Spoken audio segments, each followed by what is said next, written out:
saking Ketua RW Gangsal Bapak Badiono. Panjenenganipun adicara ingkang kaping 3 inggih punika sambutan saking Dukun Bawuhan dumateng panjenenganipun Bapak Agung Dikulo Sumanggaken. Prihartanto.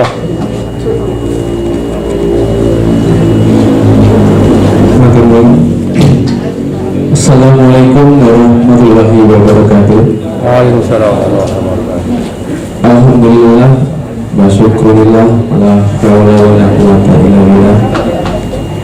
Dumateng para sesepuh, para bini sepuh ingkang sapuputan tes kinabekten, dumateng Bapak Ketua RW 05 Bapak Kadiono ingkang tansah kula hormati, dumateng Bapak RT 05 Bapak Parsiono lan Bapak RT 06 Bapak Sukoco ingkang tansah kula hormati ugi, dumateng sedaya bapak-bapak, ibu-ibu lan para pemuda ingkang tansah kula hormati ugi. Lalu rumiyin sebisa malih monggo kula panjenengan sami tansah munjukaken para syukur dumateng Allah Subhanahu wa taala ingkang menika taksih paring kenikmatan saengga kula panjenengan sami dalam menika taksih saged kempal wonten griyanipun Bapak Dukun menika kanthi pinaringan kawilujengan karaharjan wonten kirang sedaya menapa. Shalawat lan salam mugi tansah katur dumateng Nabi Muhammad sallallahu alaihi wasallam, dumateng keluarga, dumateng para sahabat ingkang tansah kita bantu syafaatipun wonten ing yaumil akhir. Para bapak, para ibu lan para pemuda tegal saridayan ingkang kula hormati, matur nuwun kula sampun disukani wekdal kagem sedherek matur wonten panjenengan sedaya. Kula wau Bapak Ketua RW Bapak Kadiono sampun mengukani kadang sedikit arahan menanti dinten kemerdekaan Indonesia ingkang kaping 77. Semoga menapa ingkang dados pangandikan saking Bapak Ketua RW menika kita laksanaken sesarengan kanthi sae, kanthi guyub, kanthi rukun lan mugi menika dados kagem kemajengan warga RW Gangsal khususipun lan mugi kagem sedaya warga wonten ing padukuhan Dawan Lombok. Para bapak, para ibu, para pemuda ingkang kula hormati, kula wonten mriki diparingi wekdal kagem sambutan kula ngajeng dumateng sedaya warga bapak ibu khususipun pemuda pilih dinten dalu menika kula panjenengan sami badhe mengeti dinten kemerdekaan Indonesia ingkang kaping 77. Kula ugi ngajak dumateng para bapak, para ibu, para pemuda supados wonten dinten istimewa menika, dinten ingkang dipunpengeti sebagai hari kemerdekaan, saged memaknai, meresati, menyumpul tanggal menika kok saged dipun sebut sebagai hari kemerdekaan. Sejarah panjang bangsa Indonesia panjang boten sekejo. Kita riyen dijajah hitungan gampilipun 350 tahun. Secara pastinya niku nggih boten enten sing kertos amargi wonten tahun 1590-an berapa 1600-an awal niku Belanda beberapa negara Eropa Portugis niku sampun dugi wonten wilayah Indonesia menika. Kula ngajak dumateng sedaya warga khususipun warga bangsa saged menapa ini kula lan panjenengan sami sebagai warga Yogyakarta menika sampun diakui sebagai daerah istimewa Yogyakarta. Niku dados pangertosan kula panjenengan sami bilih niku bangsa tahun-tahun awal bangsa Eropa mriki rumiyin wonten tahun-tahun awal menika sekitar tahun 1628 bangsa Mataram, kerajaan Mataram salah satu kerajaan terbesar yang ada saat itu di Indonesia yang pertama kali melakukan perlawanan besar terhadap bangsa Eropa. Tahun 1627 Sultan Agung melaksanakan penyerangan ke Batavia gelombang yang pertama, dilanjutkan dengan 1628 dilanjutkan dengan peperangan yang kedua, penyerangan yang kedua. Tetapi dua kali Sultan Agung gagal untuk mengusir penjajah yang sudah ada di Batavia, karena pada saat itu memang belum berdiri yang kita sebut Indonesia. Dahulu kita berperang atas nama kerajaan Mataram, Banten, ada kerajaan Sunda yang ada di Jawa. Tetapi pada saat penyerangan pada 2 tahun saat itu, kerajaan Banten yang dekat-dekat dengan Batavia saat itu, ternyata mereka juga malah bekerja sama dengan penjajah Belanda. Itu salah satu mengapa daerah istimewa Yogyakarta disebut daerah istimewa. Lalu pada tahun dari 1627-1628 selang bertahun-tahun terjadi banyak pertikaian yang sangat melibatkan kerajaan Mataram sebagai kerajaan terbesar di Pulau Jawa. Lalu terjadilah puncaknya pada perjanjian Chianti pada tahun 1755 yang membelah kerajaan Mataram menjadi 2 bagian. Lalu terjadi perjanjian Salatiga 1757 yang membagi lagi kerajaan Mataram menjadi 3 bagian. Kerajaan Mataram waktu itu memang salah satu kerajaan yang gigih untuk melakukan perlawanan terhadap bangsa Indonesia. Setelah dibagi, kita terpecah belah lagi, terjadi peperangan lagi di tahun 1825. Kita diwakili lagi oleh Pangeran Diponegoro hingga tahun 1830.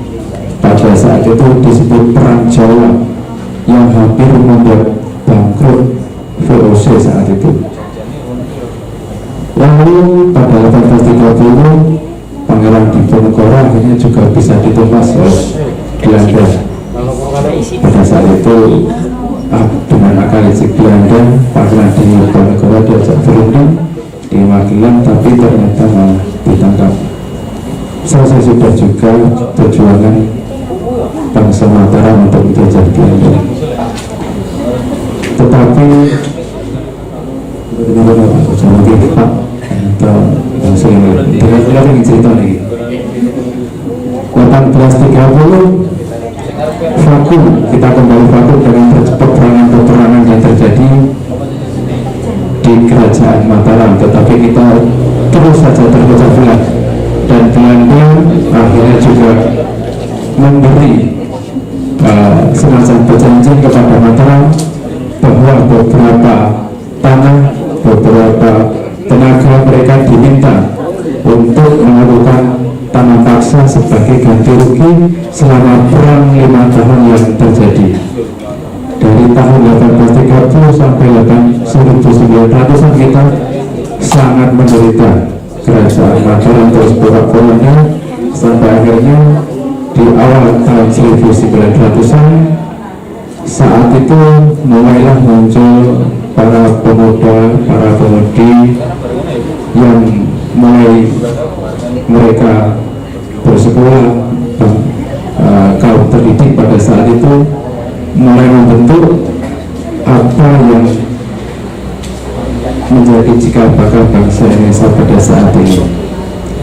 Puncaknya pada tahun 1928, para pemuda dan pemudi bangsa Indonesia menyatakan Sumpah Pemuda. Itu salah satu tonggak sejarah juga untuk bangsa kita, sebelum akhirnya tahun 1942 kita belum sempat merdeka, tetapi bangsa Jepang kembali datang menjajah kita, menggantikan bangsa Belanda. Dan di tahun 45, 17 Agustus 45, saat itu kekosongan pemerintahan oleh bangsa Belanda, karena mereka juga saat itu sedang terdesak oleh bangsa Jepang, terdesak oleh sekutu. Akhirnya kita menyatakan kemerdekaan pada 17 Agustus 45, dan itulah yang kita peringati sampai saat ini. Tetapi pada saat 17 Agustus 45 itu bangsa-bangsa Eropa belum menyatakan, belum mengakui kemerdekaan kita bangsa Indonesia sebagai bangsa yang berdaulat. Pada tahun 45 sampai 49 barulah terjadi peperangan yang bisa dikatakan itulah perang-perang besar yang melibatkan kita sebagai bangsa Indonesia untuk memperebutkan kemerdekaan Indonesia. Terjadilah peristiwa Palagan Ambarawa, 10 November kita peringati sebagai Hari Pahlawan. Lalu puncaknya 1 Maret terjadi serangan umum yang itu membuktikan bahwa bangsa Indonesia kita benar-benar masih ada. Dan akhir 49 bangsa Eropa baru mengakui kita sebagai bangsa yang berdaulat, yang mempunyai rakyat, yang mempunyai wilayah secara de facto dan de jure. Untuk itu, terutama para pemuda, saya mohon, tapi saya juga yakin jika kita mempunyai kemauan, kita bisa melaksanakan apapun yang menjadi cita-cita kita sebagai bangsa Indonesia. Dahulu Pak Soekarno pernah berkata, berikan aku 10 pemuda, maka akan kuteguhkan dunia. Pendidikan dan bintang pemuda ini perlu berarti itu cukup. Para bapak, para ibu, para pemuda yang kula hormati, dalam proses perjuangan bangsa muncullah beberapa pahlawan, tokoh, figur, dan hasil yang mereka pikirkan sampai saat ini masih kita pakai, termasuk dasar negara kita Pancasila. Walaupun kita bukan sebagai negara Islam, bukan negara khilafah, tetapi dasar kita, dasar negara kita mengatakan salah satu ketuhanan yang Maha Esa. Kata-kata itu cukup mewakili kita sebagai bangsa yang mengakui Tuhan, yang mengakui bahwa agama pada diri kita masing-masing sangat penting untuk membangun sebuah negara. Saat itu kata-kata itu bukan seperti yang sekarang. Saat itu sila pertama yaitu ketuhanan yang Maha Esa dan kewajiban kepada umat Islam untuk melaksanakan syariat-syariatnya. Akan tetapi para pendiri bangsa kita sudah memikirkan sangat luas sekali bahwa negara Indonesia itu sangat majmuk sekali, dan beberapa kata itu akhirnya dihilangkan. Para bapak dan para ibu, para pemuda yang Pulau Haji, begitu banyak cerita sejarah yang bila diceritakan satu malam tidak mungkin selesai, tetapi mungkin itu sekedar gambaran singkat perjuangan kita, apalagi untuk para pemuda. Jika kita membaca sejarah, pahlawan-pahlawan kita itu umurnya tidak panjang. Jenderal Sudirman cuma berapa tahun, 34 atau 35 tahun, belum merasakan indahnya kemerdekaan. Pada tahun 1950 beliau sudah meninggal. Lalu beberapa pahlawan seperti Adi Sucipto yang sekarang dijadikan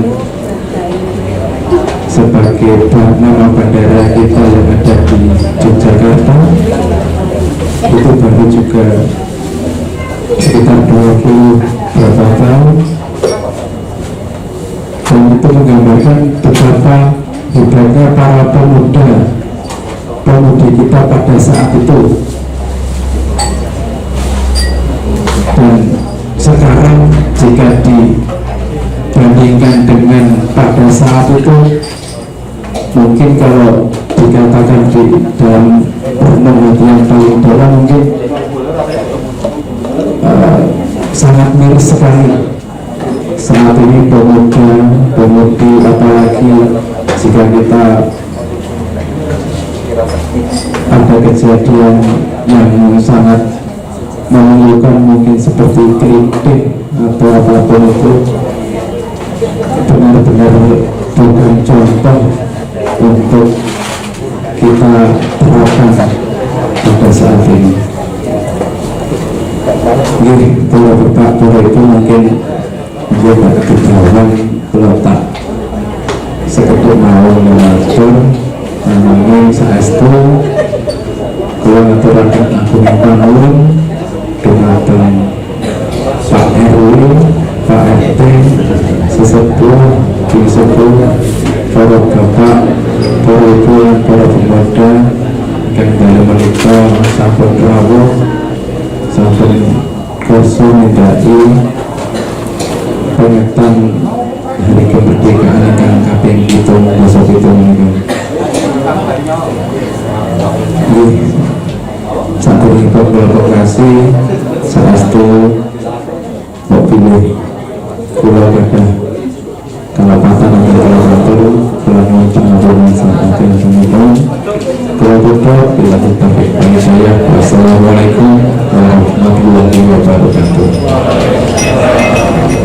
Sabuna saking Bapak selaku ketua dan bicara ingkang kaping sekawan itu cerita singkat sejarah perjuangan Indonesia saking Bapak Suyanto. Dumateng panjenenganipun Bapak Suyanto kula sumanggaken.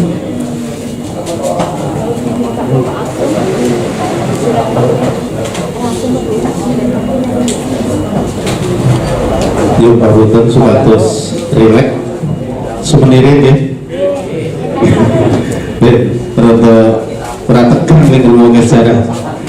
Nggih, sumenirin semoga dumateng para pemuda nggih pun marapaken kunjulan menawa terjadi.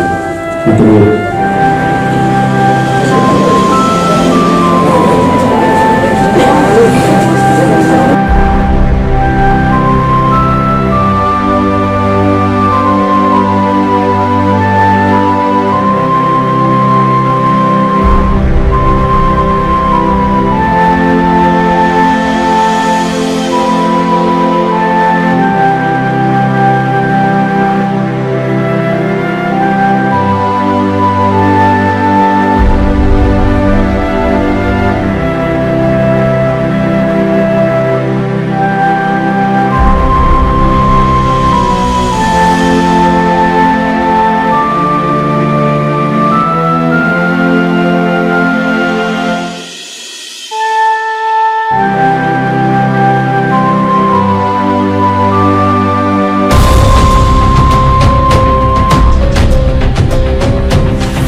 makan dan minum, dan kami tadi sudah diberikan waktu untuk menyampaikan sedikit sejarah tentang perjuangan kemerdekaan Republik Indonesia yang mana sekarang sudah yang ke-77.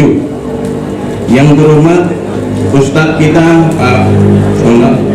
yang kami hormati Bapak Dukuh, Bapak RW, Bapak RT 05 dan 06, yang kami hormati warga 05, bapak-bapak dan ibunya yang hadir, yang kami hormati para pemuda, pemudi tentunya kalau ada yang hadir, dan hadirin sekalian yang tidak bisa kami sebutkan satu persatu. Pertama-tama kita panjatkan puji syukur kehadirat Allah Subhanahu wa taala yang telah memberikan rahmat hidayah inayah sehingga kita dimudahkan, digampangkan, diringankan untuk berkumpul bersama-sama di pendopo dalam rangka mengayu bagio kemerdekaan Republik Indonesia yang sudah kita laksanakan ini. Salawat dan salam kita curahkan terhadap junjungan kita Nabi besar Muhammad sallallahu alaihi wasallam, keluarganya, sahabatnya, dan umatnya sampai di akhir zaman. Hadirin sekalian, alhamdulillah saya ini didapuk untuk menyampaikan sedikit sejarah tentang proklamasi kemerdekaan dan pada zaman penjajahannya. Alhamdulillah tadi sudah disampaikan oleh Bapak Dukuh yang begitu panjang lebar. Tentunya kami apabila nanti di dalam menyampaikan ada kesamaan, ya tentunya itu akan lebih bagus karena kita minimal sudah mendengar 2 kali, intinya seperti itu. Yang jelas pada intinya pada zaman dahulu kira-kira tahun 1512 bangsa Portugis yang mana waktu itu di sana itu jelas musimnya musim dingin. Tentunya di sana itu perlu namanya hangat-hangat. Kemudian di wilayah kita Indonesia khususnya itu banyak yang namanya rempah-rempah, yang mana rempah-rempah itu adalah kegunaannya bagus sekali untuk kehangatan. Makanya orang-orang Belanda khususnya orang-orang Eropa itu datang ke Indonesia dengan menjajah untuk mengambil kekayaan yang ada di Indonesia tentunya. Jadi mulai tahun itu Portugis datang ke Maluku, di mana di sana di Maluku biasa mengambil rempah-rempah yang ada. Kemudian Maluku itu terkenal dengan rempah-rempahnya yang banyak, rempah-rempahnya yang melimpah, makanya yang dipilih adalah Maluku. Kemudian untuk Portugis juga pernah mengalahkan negara Islam di sana, yaitu Ternate dan Tidore. Kemudian setelah itu karena banyaknya rempah-rempah maka kekayaan dipindahkan ke Portugis, kita jadi kekurangan, istilahnya seperti itu. Tapi alhamdulillah zaman itu kita masih sedikit warganya. Kemudian yang kedua adalah yang menjajah kita adalah orang Spanyol. Jadi bukan separuh nyolong ya, ini Spanyol. Jadi Spanyol ini kebetulan datang di Sulawesi. Kemudian di Sulawesi kurang lebih dia itu 170 tahun, Masya Allah. Kalau Portugis itu hanya 10 tahun di Maluku, tapi kalau Spanyol ini 170 tahun, Masya Allah. Jadi 2 keturunan minimal itu sudah 2 keturunan ya, 70 tahun 70 tahun istilahnya. Nah di sana banyak beras, makanya orang Spanyol itu mengambil beras, orang-orang Sulawesi dan mengambil beras di Minahasa. Jadi memang kekayaan yang ada di kita itu semuanya diambilin oleh mereka. Kemudian dengan waktu yang sama, jadi Spanyol masih ada di Sulawesi, kemudian datanglah Belanda. Nah, Belanda ini 2 kali datang. Belanda yang pertama kurang lebih adalah 224 tahun, Masya Allah panjang banget. Ini Belanda yang pertama, dimana Belanda yang pertama itu biasa datang dari Banten dan dia menguasai perdagangan di Jayakarta. Kalau sekarang adalah namanya Jakarta, itu kurang lebih seperti itu. Yang jelas dia menguasai perdagangan sampai-sampai dia mendirikan yang tadi sudah saya sampaikan oleh Pak Dugo adalah VOC. VOC itu Perserikatan Dagang Hindia Timur. Jadi yang dagang ini orang-orang Belanda, tapi dagangnya di tempat kita selama kurang lebih 200 tahun lebih. Jadi itu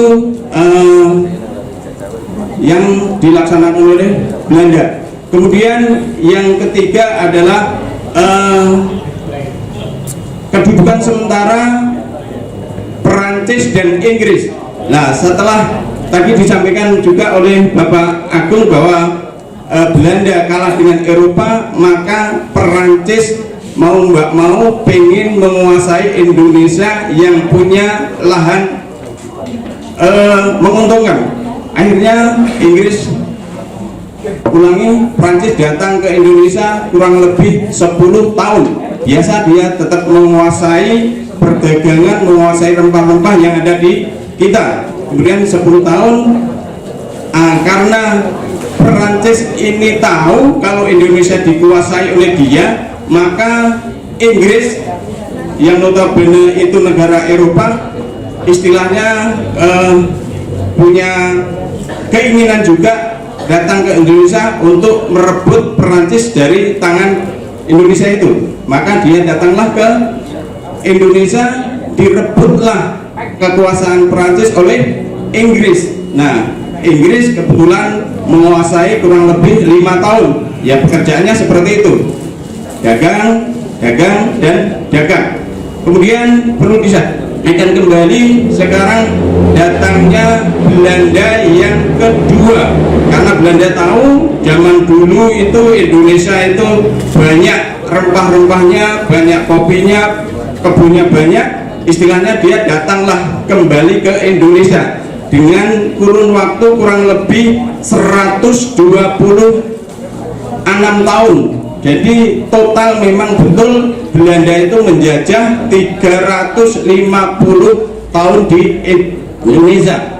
Alhamdulillah untuk kedatangan yang kedua ini memang dia ingin mengembangkan segala sesuatunya yang tadinya belum dikembangkan. Yang dulu istilahnya perdagangan, tapi kalau kali ini adalah tanam paksa.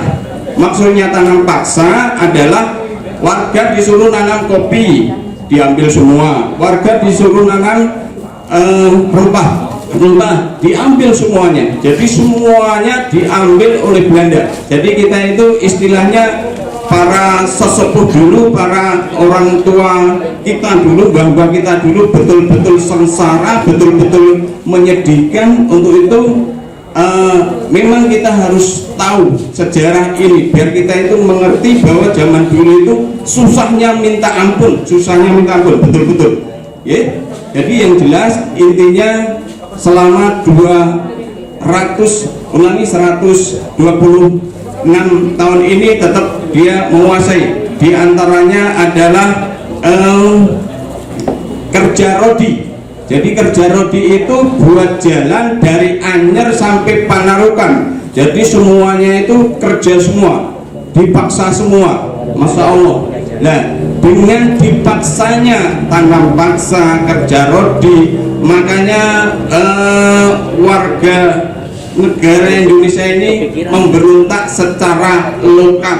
Tadi sudah disampaikan oleh Pak Dukuh, memberontak sekolah lokal, dari sini memberontak, dari sana memberontak, dari sana memberontak. Ya khususnya tadi sudah disampaikan Pangeran Diponegoro, Perang Patri dan perang lainnya di wilayah Indonesia. Tentunya seperti itu.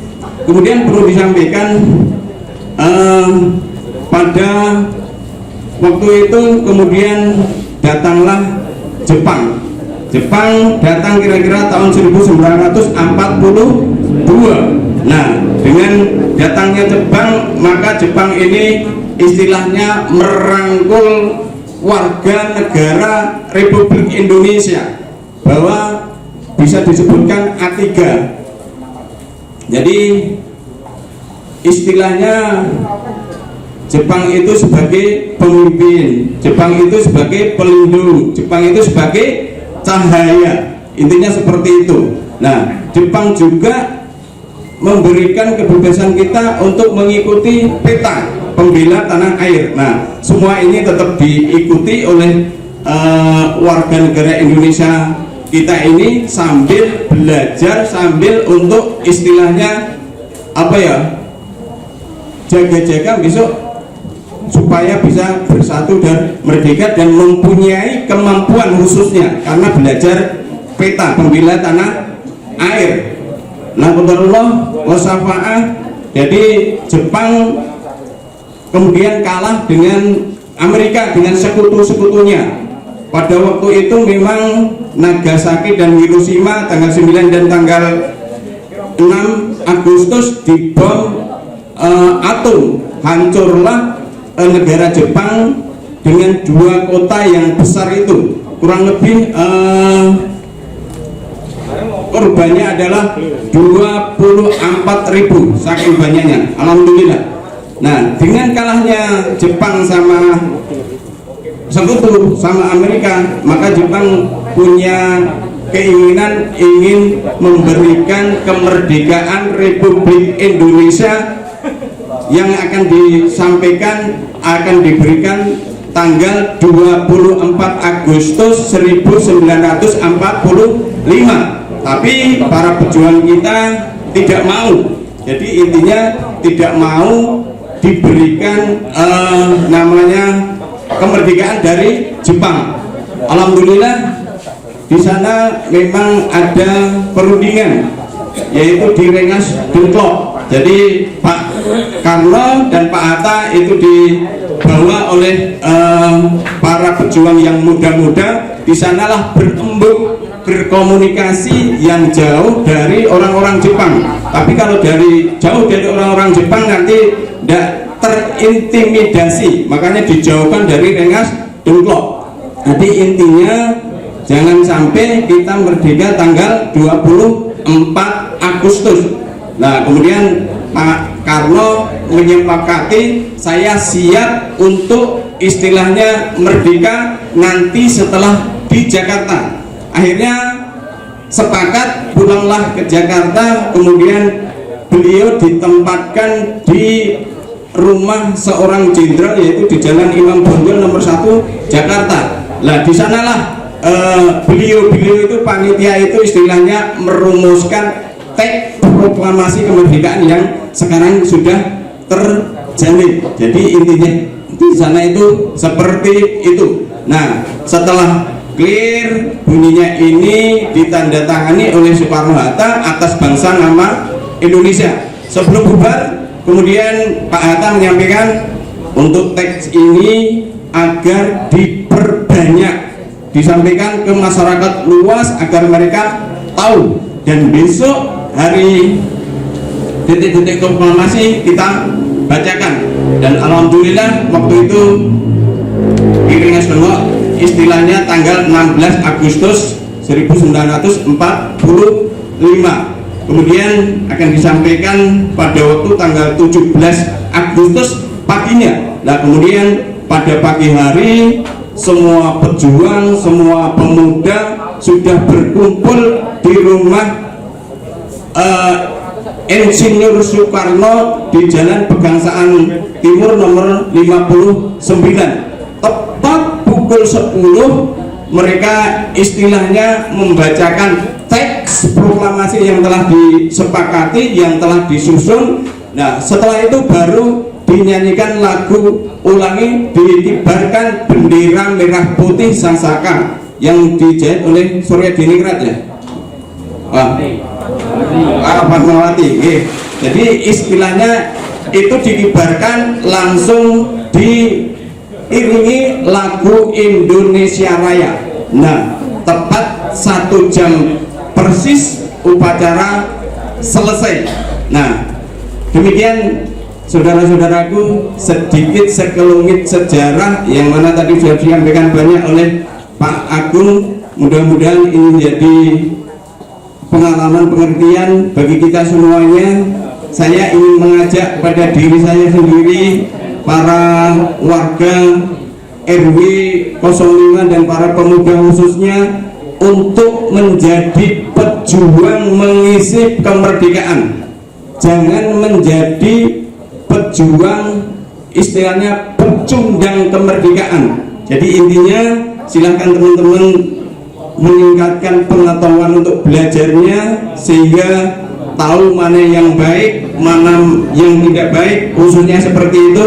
Kemudian untuk mempersatukan semua warga negara Indonesia memang dimulai dari keluarga. Kalau keluarganya itu sudah bagus, anak patuh kepada orang tua, anak tidak bikin ulah, anak menurut apa yang dimaukan orang tua, alhamdulillah itu akan menjadi keluarga yang bagus. Jadi keluarga sudah bagus, antar keluarga bagus, antar tetangga bagus, antar paduan bagus, dan seterusnya semuanya bagus, menjadi persatuan yang kokoh, persatuan yang bagus.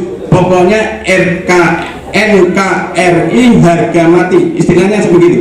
Jadi saya minta tidak menjadi istilahnya pecundang. Maksudnya pecundang begini, sudah muda, tidak mau belajar dan tidak berbakti kepada orang tua, setiap ini bermasalah kepada yang lain, tentunya seperti itu. Jadi kita minta tetap istilahnya semangat untuk belajar agar kita lebih maju dengan apa yang dahulu dirasakan oleh mbah-mbah kita, orang-orang tua kita.